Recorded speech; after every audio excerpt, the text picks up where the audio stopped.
आम्हालाही आज जाणीव झाली, म्हणजे प्रेमासोबत काटे देखील तुम्ही दिलेले आहेत आणि हे काटे तुमच्या आणि आमच्या दोघांच्यासाठी आहेत.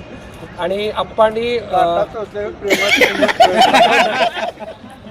फक्त आता तो काटा ऋते कोणाला असं उद्या सकाळी परत आप्पाला फोन झालं नका असं व्हायला नको. तर अतिशय खेळीमेळीच्या वातावरणात आणि नेहमीच आदरणीय डॉक्टर पतंगरावजी कदम साहेब, विश्वजित कदमदाता बाळासाहेब, महेंद्र आप्पा, ऋषिकेश भैया, लाड परिवारानं आमच्या पत्रकारांच्यावरती फार मोठं प्रेम केलेलं आहे. तरी पत्रकार आपल्याला माहीत आहेत कशा अवस्थेत आपण काम करतो, काय करतो, पण नेहमी अविरत आम्ही झटत असतो.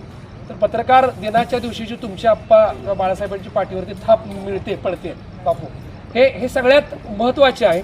कारण मोडून पडला संसार तर मोडला नाही काना, आणि पाठीवरती हात ठेवून फक्त लढ म्हणा.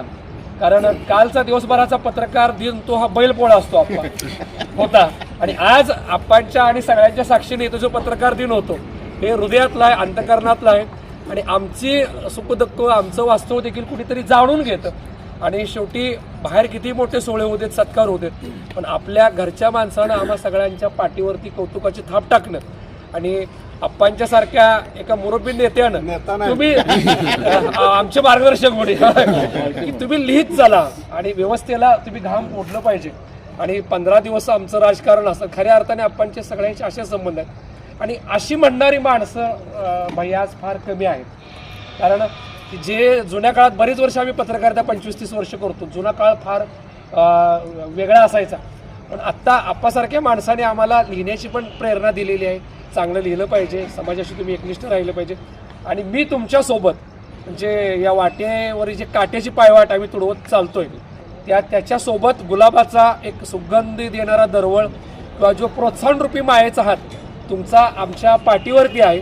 त्यामुळे समाजाच्या समस्यासाठी या काठीची पायवाट तुडवत रक्तबंबाळ झालं तरी चालेल, दरवर्षी एक गुलाबाचं फुल द्या, त्या फुलाचा संग्रह करून प्रेमाचा गुलकंद आम्ही करू आणि तुमच्या आमच्या प्रेमाचा असाच सुगंध दरवळत राहू.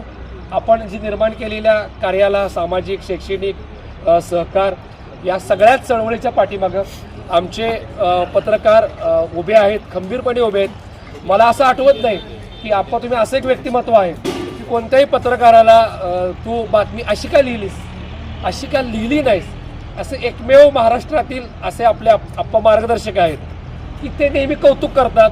आणि आपण लिहिलेल्या पत्रकारांच्या बातम्यावर नेमकं अजून त्याच्यावर काय काम करता येईल अशा पद्धतीनं त्यांची कामाची गरुड झेप आहे.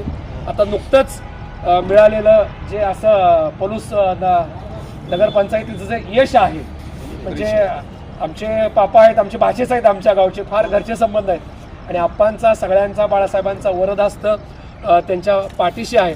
आणि आप्पांच्या सहवासात जी ही सगळी अशी तरुण यंग जनरेशन आली, राजूदादा पण आमची सुरुवातीपासून आहे, तर ही मुलं उभा राहिली. नुसतं आप्पांनी यांना राजकारण असं कधीच शिकवलं नाही. राजकारण करा, समाजकारण करा आणि स्वतः देखील उद्योगात राहा. तर हे तुमचं जे शिकवण आहे, कारण आप्पा म्हणते मी नेता नाही, कारण ही नेत्यांची शिकवण असू शकत नाही. आपल्यासोबतची माणसं, आपल्याबरोबर येणारी माणसं उभा करून त्यांना बळ देणं, त्यांच्या पंखामध्ये ताकद निर्माण करणं, हे फक्त आणि फक्त महेंद्र आप्पा तुम्हीच करू शकता.